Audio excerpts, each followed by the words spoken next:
Well, hello and welcome back to my channel. My name is Joanne. I'm a law student from Australia. I hope you are doing well. I know this is impromptu. I didn't plan on doing it, but I'm actually just sitting here and thought, well, I may as well go live and let's discuss things on a Saturday or a Friday night where you live. So it's all very. I've decided that the world's got a lot more crazy. So yes, the world's gone crazy. Now, I was tagged in a post from X by Will about something to do with Elon Musk. Now, it's interesting because the e-safety commissioner took Elon Musk to court over something to get me out of the house. Yeah, well, that's what I should be doing too, because my plans have changed. The e-commissioner, or the Australian regulator, so we have an e-commissioner to talk about online safety. Now, the e-commissioner took X to court over the video of a stabbing that occurred in Sydney. So the internet watchdog said that she'd received death threats and her children were doxxed, and she was targeted by Elon Musk for attempting to regulate the social media platform. The case was dropped eventually, but she's received a whole lot of online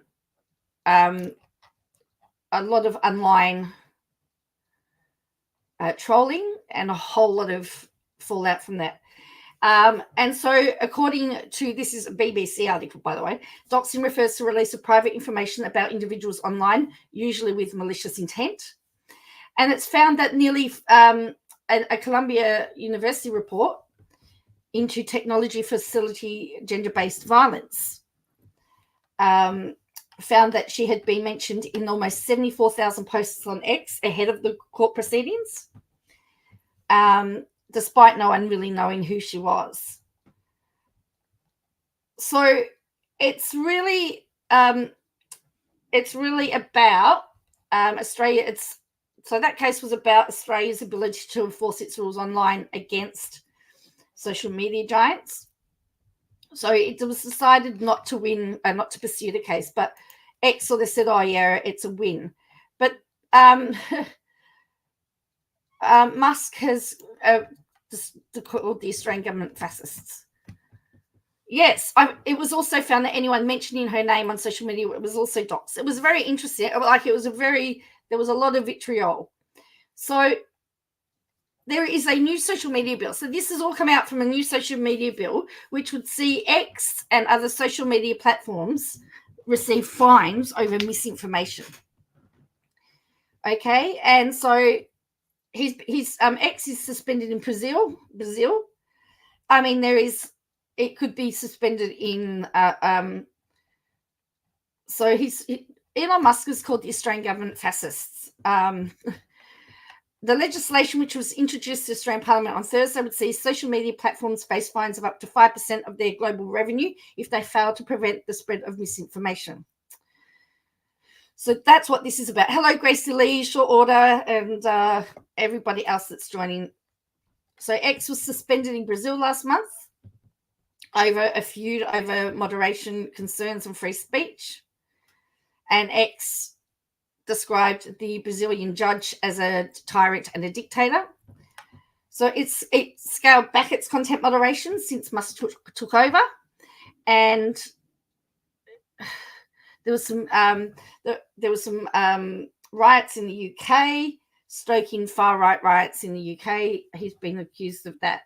So it's very, very interesting that Australia's really trying to regulate or make social media platforms accountable for what's going on. We are seeing lots of YouTube often get caught up in online defamation cases, and we've seen them be liable for certain things. But we've seen them liable for certain things and their content moderation. So all the stuff to do with Australia and X and everything, it's all about moderation. But when we come to misinformation, whose misinformation is it? Because I do believe that there are two sides to it. I do think that you should be able to have an opposing view if it's respectful.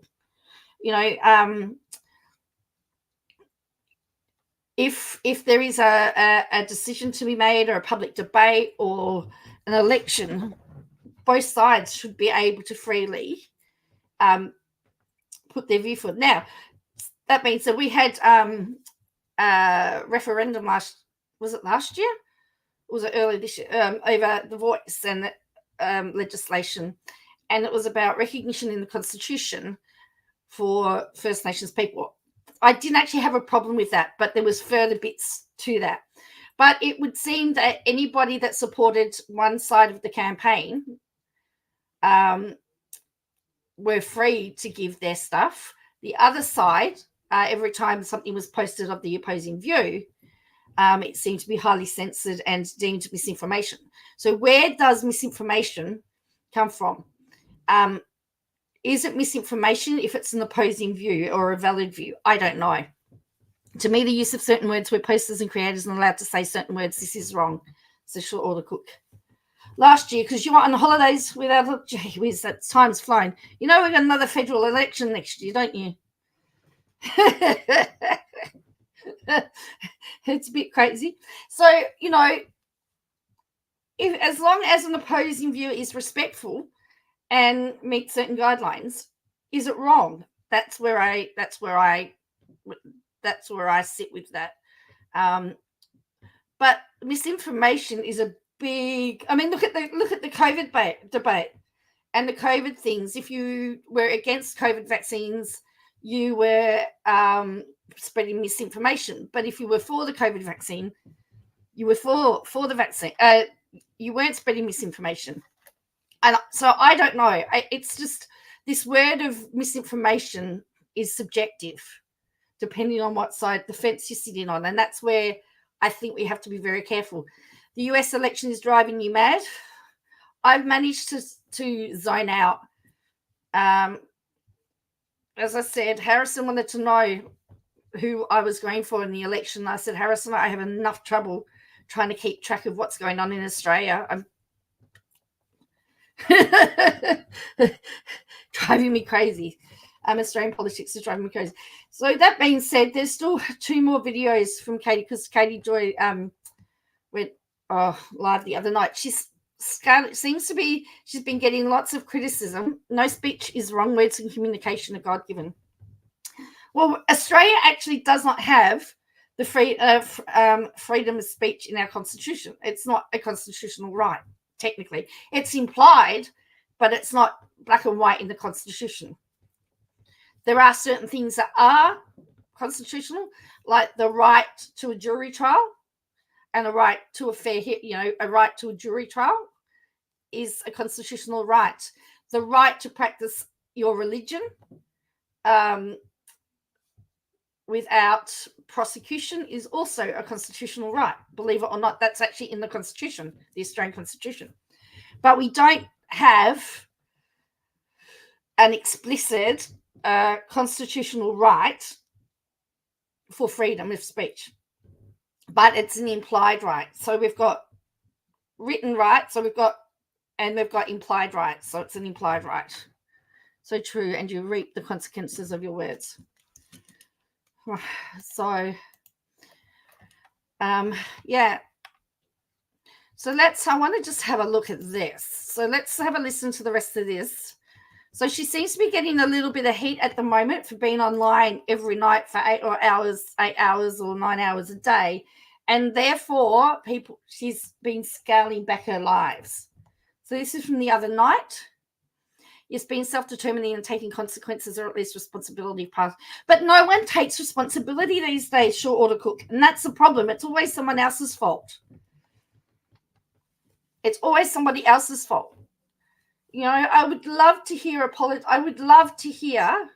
Oh, sorry, I didn't realize my camera was still on when I was adjusting my top. I would just love to hear a politician say, I was wrong and I made a mistake and I'm sorry. We shouldn't have done X, Y, Z. And you know what? Robo-debt, there's been a whole pile of pencil pushers that have been prosecuted for robo-debt, but none of the politicians are. I'd love to hear a politician say we screwed up. But anyway, we won't hear that. I also want to talk briefly about Brittany Higgins' case as well, because she's still dealing with stuff. So let's have a listen to this. Live got reported, so I had to stop it because I didn't want to get it restricted. They always hit with harassment. See, she keeps getting her lives restricted for bullying and harassment. I couldn't get any breeze taken out, even though she was literally harassing me.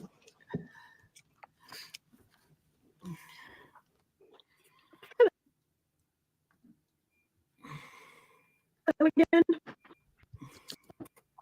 No bananas. Okay. Oh, sorry. No, I messaged you some oh, did you? All right, I'll have a look. Let's get going. Did you say it was like for bullying and harassment that got taken down? You weren't doing anything. It didn't get taken down. Oh. I ended it because I got the warning, and I didn't want to risk it. Okay, I'm back. And then if they take it, so if you get a warning, you don't get, like, it doesn't come down right away. It's just a warning. But if you don't restart, they'll zap you like 10 minutes later and they'll take the whole thing down, and then you have to do an appeal. It's annoying. How can Bree stand up for so long when people report her? I don't know. I was trying to report her for like literal the same thing, and I am so disappointed right now because I was working overtime and they just cut it short. I know, we were almost at 200,000 likes. I was doing great things. Great things. Me too. I've been tapping. I was doing recaps in the comments. I was answering like 1,000 people. Okay, I just got WV and Jessica Acevedo have a podcast coming out on iHeartRadio about 7M. There was an ad on Rachel Goes Rogue pod today, and Google it for media release. It's there. Oh, thank you, Michelle. Michelle. A podcast. You mean they don't have the archival consultant on? Thanks. I know. Great. You're like the most amazing mod ever. Thank you. I love it. I know you can't get redone. Let's get going. Let's get up to 10,000 for your page. Okay. What happened? I got reported and I had to restart. They've never actually like successfully banned me for like, or bananaed me for like any length of time. Apparently calling Gypsy a liar and asking her what she's actually done is apparently bullying. Apparently. Ryan Louise says she gets it all the time. I can play it. Yep. Okay. Thank you for all those guys. Of course she's watching. Okay. I'm eating a Reese's peanut butter cup. You guys need a mascot for your lives, Bree. We should. I mean, if you want to, if you don't do. So 3. You also, just because you say you're going to do something doesn't mean it has to be done every day. Not only I know and privileged people know about that area in my life, you know? Expect there to be one. Oh, she actually has secrets, you guys, that we don't know about, that she hasn't been given the right platform or enough money to share this information. Everything is a price for her. All right, let's get up to 10,000 likes. Let's get some, privileged people, like random content creators online, like Bree. And that's, at the end of the day, that's just where it is. Like, a lot of people. Maybe there's things going on behind the scenes that I have not even talked about yet. Not only I know and privileged people know about that area in my life. There are things that will come to pass that I just don't go into detail about. Right. That's always something we all do not know all the details. Just like your show. Gosh, that show could be TMZ one of those. Like, so much as 8 episodes. They keep hinting that there's like something new coming. That's what we all been waiting for on the ends of our seats. Just pins and needles over here. For real. My guess is that she will like film the birth and then try and get money off of it, even though she said she wasn't going to use her child for money. But that's my thought. She's like, you don't know all the things I'm working on right now. Guess not. Well, I don't know if they're gonna do another season of her show. Well, isn't that why she got pregnant though? They said, hey, what if? But that wasn't like a promise or a contract they would do a second season, but they wanted her to get pregnant for a second season. Well, the ratings were terrible. Did you see what the ratings were? Oh no, I think you told me in another live, but I'm sorry, I forgot. Like they had less than 300,000 views an episode. That's really bad. SpongeBob has more than that. Yeah, it didn't do very well. Her prison confessions did well, but not the. Oh, I have to. It was no. It was meant to be JoJo. That's all right. Here, let's have a look. This is actually very, very interesting. iHeart's My Cultura podcast network debuts explosive new podcast from Forgive Me For I Have Followed from executive producer Vilma Van Dermer, hosted by Jessica Asphodel and Kalia Gray. She's one of the alleged cult members, one of the dancers that left. She doesn't have a bone to pick in this area, does she? Expanding upon recent docuseries. iHeartMedia, the #1 podcast publisher, announced the debut of Forgive Me For I Have Followed. So let's have a listen. We can listen to one episode here. It says, Forgive Me For I Have Followed. Introducing it and premieres the new host. Builds on Netflix Dancing for the Devil, delving into the personal stories of those affected by Robert Shin Shekinah Church and 7M Films. Shin founded Shekinah Church in LA over 2 decades ago before establishing 7M Films, and is in a civil lawsuit alleging abuse and cult-like behavior. You can't get sued for cult-like behavior, having cult-like behavior, in my opinion. In the premiere episode, co-host and former member Kalia Gray shares her personal perspective, joined by co-host and Dancing for the Devil executive producer Jessica Asphodel. Kalia reflects on her and her now husband's involvement with the church, how it changed their lives and the journey moving forward. The following is based on actual events. Certain composite and representative materials and characters have been used for dramatic purposes.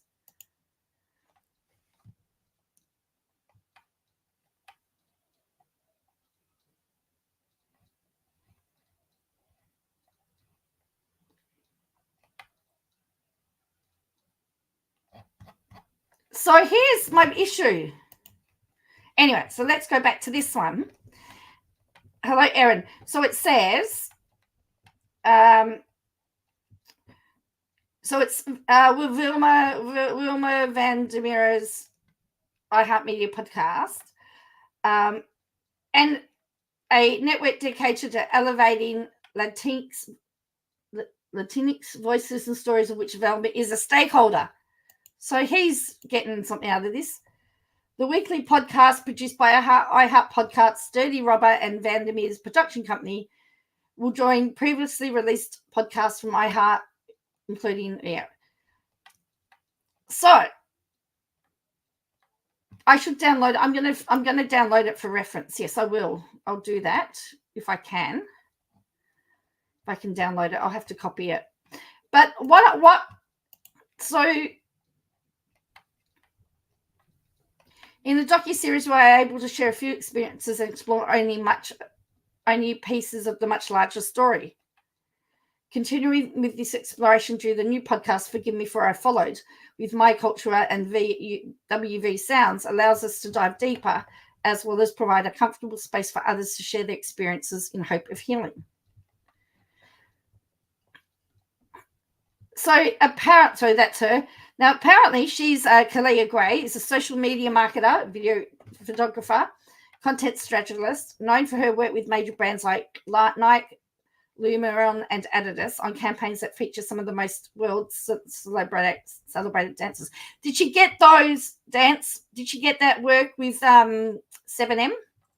Surrounded by a community of artists, she identified the need for strategic content curation, helping artists showcase their work purposefully and reach wider audiences. Featured in the documentary Dancing for the Devil, the 7M TikTok cult, Kalia has sparked important public conversations about the dark side of social media and other major influences on psyche. Passionate about fostering connections and inspired by her community, she enjoys exploring spirituality, hosting joyful events, and aims to create platforms for stories that challenge societal norms to a better world. Interesting. I think Peter might be a little bit on the money there. They've lost some traction and people's forgotten about it. And so I'm just going to copy this transcript. And I don't know. Shall we listen to it? Shall we forget about Katie Joy and listen to this instead? All right.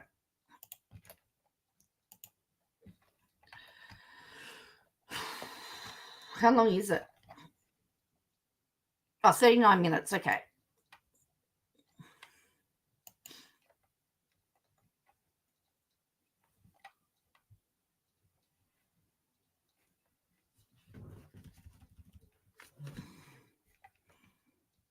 At Bunnings, spring is magnificent. You prep your gardens and in spring all of your hard work begins to come through the soil and everything begins to bloom. 10 centimetre tomato plant, only $1.98. Osmocote 25 litre vegetable potting mix, $9.98. Race garden bed, just $32.40. Bunnings Warehouse. Competitor's lower price on the same stocked item, we'll beat it by 10%. Conditions apply. See website for details. Bunnings Warehouse. Lowest prices are just the beginning. Here's our ad. For decades, the mafia had New York City in a stranglehold. Oh, sounds exciting. With law enforcement seemingly powerless to intervene. It uses terror to extort people. But the murder of Carmichael Lanti marked the beginning of the end. It sent the message that we can prosecute these people. Listen to Law and Order Criminal Justice System on the... Oh, another one. All right. By the way, my podcast can be found on iHeartRadio too, by the way. The podcast I'm involved in. So I just don't have a big corporation behind it. iHeartRadio app, Apple Podcasts, or wherever you get your podcasts. Hey, I'm Gianna Prudenti. And I'm Jermaine Jackson Gadsden. We're the hosts of Let's Talk Offline from LinkedIn News and iHeart Podcasts. There's a lot to figure out when you're just starting your career. That's where we come in. Think of us as your work besties you can turn to for advice. And if we don't know the answer, we bring in... I hate all the ads. ...in people who do, like negotiation expert Maury Taheri-Poor. If you start thinking about negotiations as just a conversation, then I think it sort of eases us a little bit. Listen to Let's Talk Offline on the iHeartRadio app, Apple Podcasts, or wherever you get your podcasts. Captain's log, stardate 2024. We're floating somewhere in the cosmos, but we've lost our map. Yeah, because you refused to ask for directions. It's Space Jam, there are no roads. Good point. So, where are we headed? Into the unknown, of course. What I found interesting, again, everything that I have seen relates to... Oh, can you? All right. Everything that I have seen relates to the Join church. us on In Our Own World as we uncover hidden truths, navigate the depths of culture, identity, and the human spirit. With a hint of mischief. One episode at a time. Buckle up and listen to In Our Own World on the iHeartRadio app, Apple Podcasts, or wherever you get your podcasts. Trust us, it's out of this world. Senora Sex Ed is not your mommy's sex talk. What? This show is La Platica like you've never heard it before. We're breaking the stigma. Who's guilty and is panicking. This doesn't Heart Radio app, Apple Podcasts, or wherever you get your podcasts. You can follow along. We're sitting in the pews and we're watching this man and we're like, this looks like someone who's guilty and is panicking. This doesn't look like somebody who people are making baseless claims off of. Hi, I'm Jess Costavetto, executive producer of the hit Netflix documentary series, Dancing for the Devil, the 7M TikTok cult. And I'm Kalia Gray, current social media marketing consultant and former member of 7M Films and Shekinah Church. So why are they still putting in this gray area? Why do they need to bring 7M Films into it? when we're talking about the behavior of the church part of it. This is the bit that I have issues with, because I have to go in about half an hour, so we might only get some of this. Can I speed this up? You're cooking. I'm going to put the link. What I'm going to do is I'm going to put the link in here, and you can have a listen to it for yourself. All right, if you need to. So let's listen to some of it.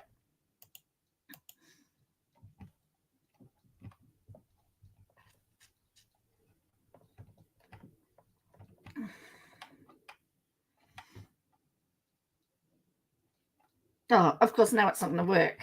Welcome to Forgive Me for I Have Followed. On this series, we're embarking on a gripping journey into the hidden and harrowing truths behind high-controlled groups and shedding light on stories from those whose lives and careers have been impacted by it. Through powerful, in-depth interviews with former members and new chilling firsthand accounts, the series will illuminate untold and extremely necessary perspectives. Forgive Me for I Have Followed is more than an exploration. I have not seen that in a...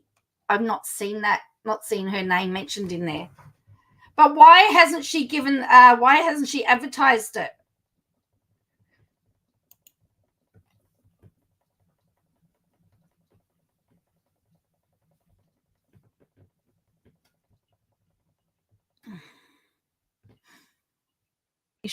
It's a platform highlighting untold stories and striving for the possibility of healing. And with that said, let's dive into the show.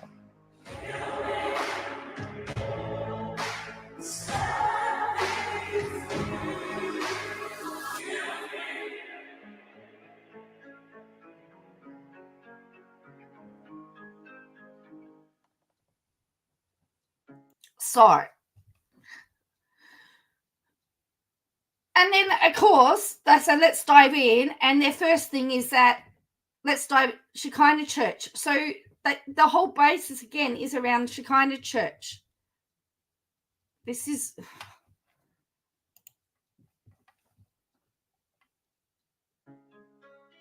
Shekinah Church is a Southern California-based religious organization founded by Robert Shin in the 1990s. This religious group's focus was to raise up leaders and follow the gospel for prosperity. As the years went on and the church expanded its outreach, allegations of isolation, abuse, and defraud arose. A couple of years ago, Robert and his wife Hannah started 7M Films, a talent management company that helped primarily TikTok dancers grow their careers while inviting them to Shekinah Church. And in 2022, an Instagram Live from one of the members' family pushed this church into the limelight even further.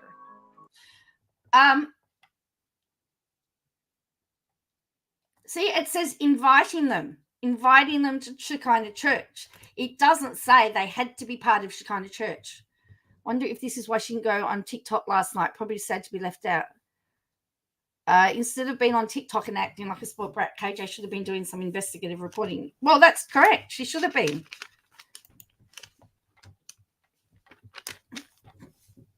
In the summer of 2024, after the release of the Netflix docuseries Dancing for the Devil, the 7M TikTok cult, Shekinah Church and 7M have faced significant public scrutiny.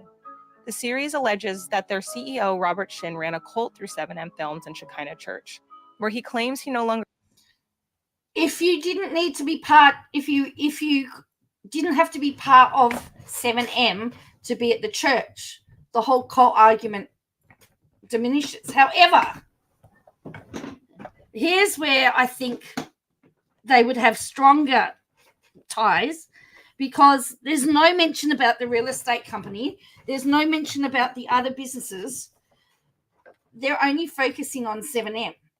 If you said to be a member of the church, you had to work for one of Robert Shin's companies, that gives it more credibility. And you've got more credibility because remember, Alicia and Priscilla weren't a dancer. They didn't work as part of 7M, but they are alleging that 7M is a cult. Those two statements can't be true. The church, yes. 7M, no. In my opinion.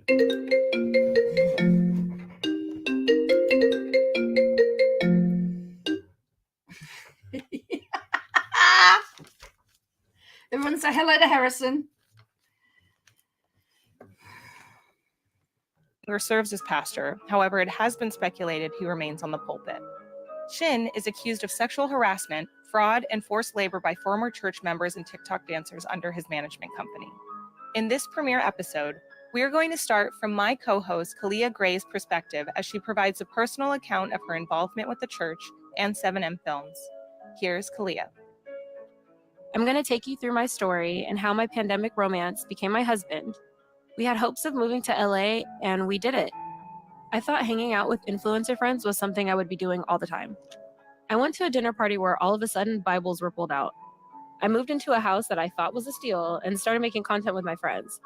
My boyfriend and I were going to a church with our friends. We had assigned seats, we had separate study groups, and we were making a life for ourselves. But then I kept noticing some things about the leader of the church, Robert.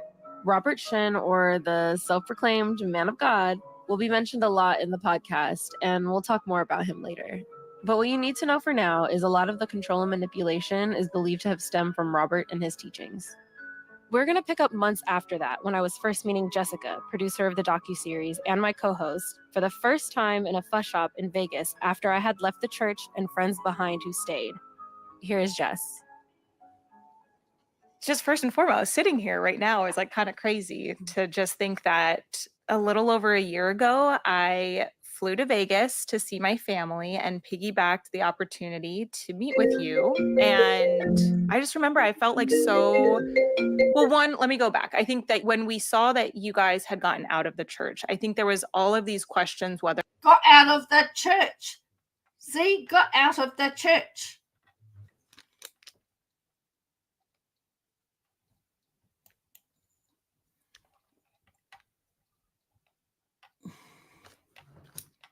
whether or not it was real or whether or not it was something that was just like being put out there to throw us off. And so we just had our guard up, and me in particular going to meet with you. I know we had like signed NDAs, like we were both very much like, what's going to happen? And so we met in a little shopping center in public, as you should do when you meet with a stranger. And I was really nervous. So I think I ordered a drink. She said, I know we had signed NDAs. This is the producer. Is that NDAs with Netflix at the time? So were the allegations about NDAs not related to the church? Gee whiz. I might have to come back later and drink. I've got to and we just got to chatting. And I think that conversation, which I thought was maybe going to be 45 minutes, I remember we were going for hours. And Kevin was like hitting you up being like, are you okay? Yeah, what's going on? What's happening? So yeah, just to be here today and like now be doing a podcast together and co-hosting this is such a full circle moment. Yeah. So thank you for going on this journey with us. I really appreciate first the opportunity to tell the story with the series. And I think going back to like when we did first meet, Kevin might have had a job in Vegas and he has family over there too. So we were visiting family, and I know everything was really confusing at that point because we had just left. It really was like, okay, after having people who I like trusted for the last like year or so of my life really come to realize they're not people that I should trust. That's why I was like, okay, I don't know who to believe and what's the truth. What is just like people that want to take an opportunity to like have a story and run with it. Because then there's also like, you know, you hear those like horror stories of like, not necessarily horror stories, but people who make other documentaries that are like, we just want to sell a story versus like, we really want you to be able to tell your story. So I think that was like what added to it. But once we like sat down, like you said, I thought it was like a 45 minute conversation, but we sat at the fuss shop and like you said, look at us now. Look at us now. One conversation has turned into a whole podcast. When we initially met last year, I'd say we were probably like 7 or 8 months into the production process. So when we had connected. Oh no, I had no topic, Michelle. I had no topic at all. I had no care in the world. I just came on and thought if I didn't have anything to talk about, we'd play the lives from KJ. This is much more exciting. But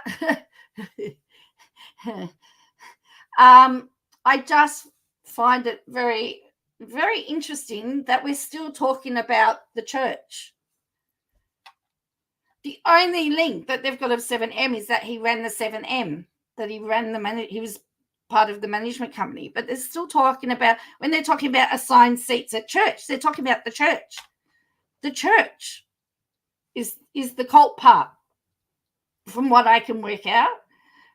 So this is why I think in some ways that 7M suing Katie Joy for defamation is actually quite clever.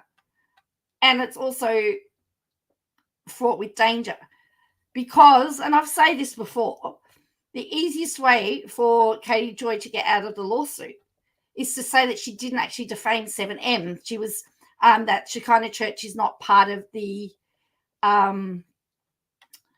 lawsuit. But then they could then add the church to the lawsuit and then that defense goes. So in some ways there's advantages and disadvantages for the way that Robert Shin and 7M and Miranda and James have actually launched the podcast, launched the defamation, because all the allegations are in fact related to the church, but they've been put under 7M, the blanket of 7M. As I said, Katie Joy's lawyers are, in my opinion, seem a bit dense because, as I said, the easiest way to have knocked on their head was to say, well, it was to do with Shekinah Church and they're not a party to the lawsuit, which then meant that they could then say, well, we'll add 7M to we'll add the church to the lawsuit, and then it gets harder and harder to defend. And here's the next question for you. Is a church a public figure? Because then if you're saying that you've defamed Shekinah Church, the reputation of an entity, how does that fit into the public figure stuff? Some things to think about.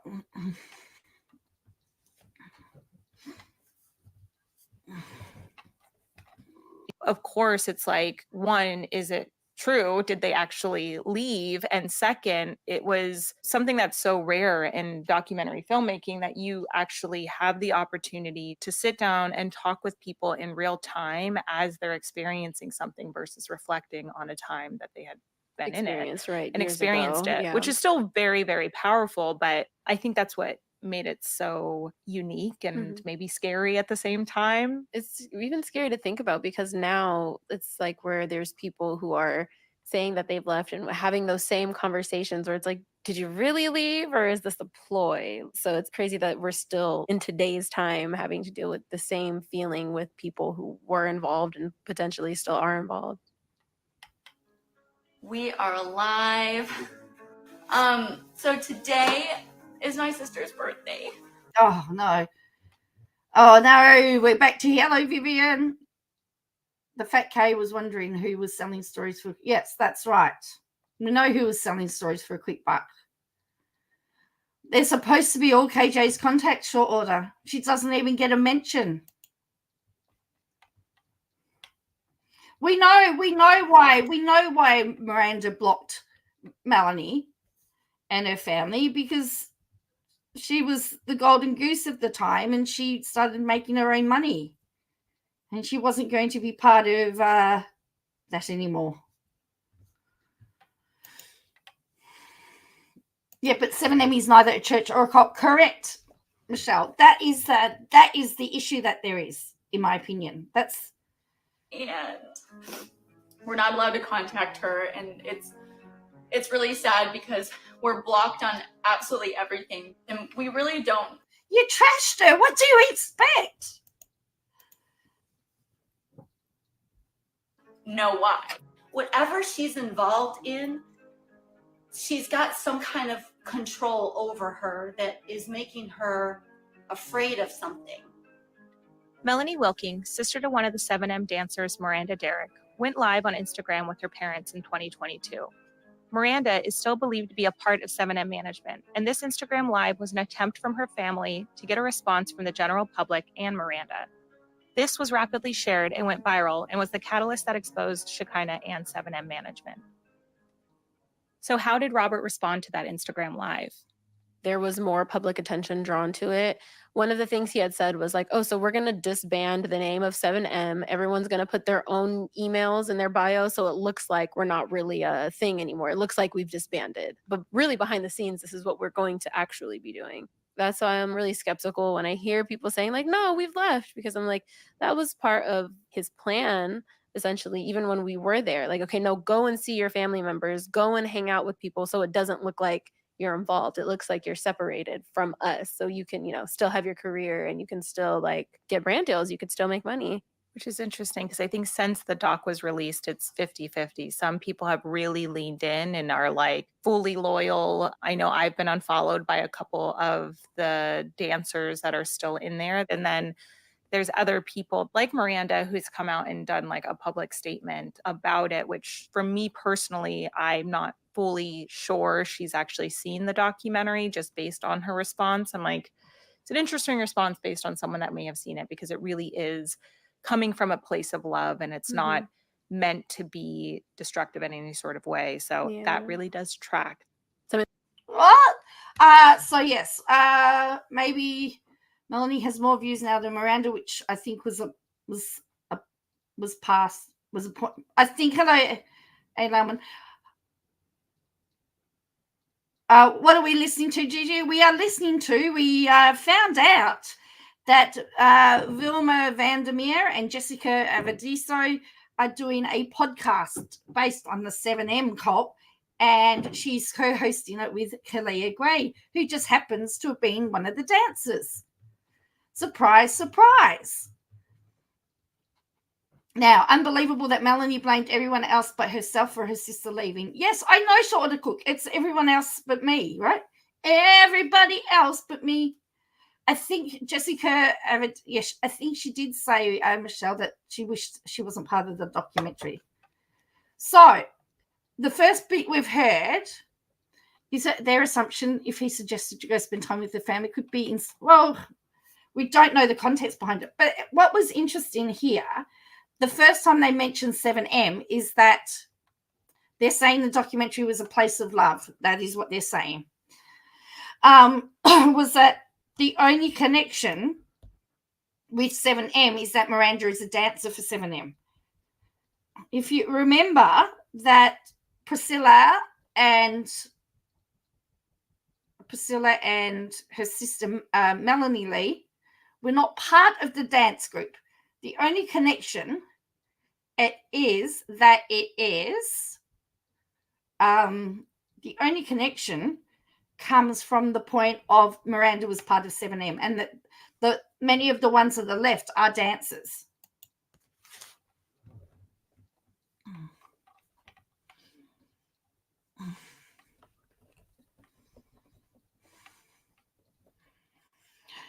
I might have to leave. Something that he has alluded to in some of his sermons is like, well, when you're going against us, you're going against God's children. So that's like you're going against God directly. And so the way that he has presented the rest of the world, I think, to the people in the congregation, it's like, I understand why you may feel that way, because this man is like really telling you to be scared of everybody else.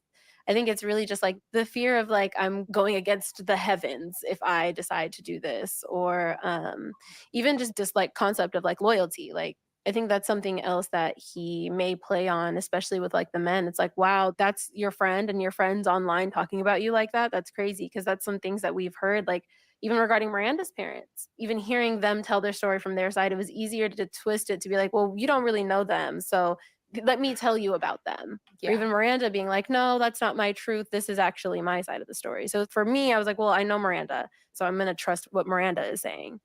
When all of that was going down and her family had went live, like Kylie had openly spoke about how it affected Miranda. How was the response for you guys from your side and knowing her and what's being said about her parents? Before I go on to tell you how Miranda reacted, just mention Kylie. She was one of the dancers who was part of 7M around the same time as me. You'll hear more on this later this season. She could see, along with all of us, the impact of the Wilkins Live in the pews and in the pulpit. It would be Robert in the pulpit, and we had our unofficial, official seats. So it was kind of like a seating chart. There were like, just you knew you would sit here, and that's where you would sit every time we would come in. But Miranda and I sat near each other. Actually, I have a seat. I sit in the same seat every week at church. I might like to add. That's because I'm a musician and I have to sit. I usually sit at the seat. I play the piano and I usually have the seat behind the piano but that's the seat I sit in every week. I'm just saying. Or I'm either there or I'm behind the sound desk. I don't sit anywhere else in the congregation. I wouldn't know where to sit, actually. Hello. As I said, I'm going to be leaving shortly. I've got to leave shortly, but as soon as I come back, I've got to drop my son off somewhere. But as soon as I come back, I'll come back live and we'll continue it if you're all open to that. So that gives you time to finish up what you're doing or whatever. And I'll be back. I'll be about 20 minutes, half an hour most, and then we can get back into it. It was actually Kevin, me, Miranda, B-Dash, and that's where our unofficial official seats were. So as Robert was talking, I'm sitting next to Miranda and she's affirming everything that he's saying. Like, yeah, that's exactly it. So I think that's why I felt like, okay, he must have had the conversation with Miranda and he's echoing like what she has said. Right, which is understandable. Right. That, like, you would just, if you're sitting next to a person and they're fully agreeing, like, hallelujah, amen, praise the Lord. Yes, that's it. then you would assume, then that person's obviously, it's their story. It must be Miranda's story with her parents. And I think just other times I've heard her mention it is like in meetings and like they really, really building up the story of like, my parents wanted to control me and they're upset that they're not getting money from me anymore. How did you get involved in 7M Films? And well, that's Miranda's story. So whether or not, if that's Miranda's story, that's Miranda's story. Why is the Wilkins story right and Miranda's not? Why is it because it's Miranda's story that has to be inspired by Robert? All right. Anyway, I have to leave it there. I have to go. I'll be back. I'm really sorry to cut this short. I know we're just getting in the meat of it. I'll give you the link if you want to have a listen to it. And, until I come back, but I'll be back. As I said, this was all unexpected, all unplanned. And I'm glad I've got something other than we've got Katie Joy stuff. So we're 13 minutes 56 in to this podcast, or 11 minutes in. I'll be back in about half an hour. I'll see you then. Bye for now, and I'll be back.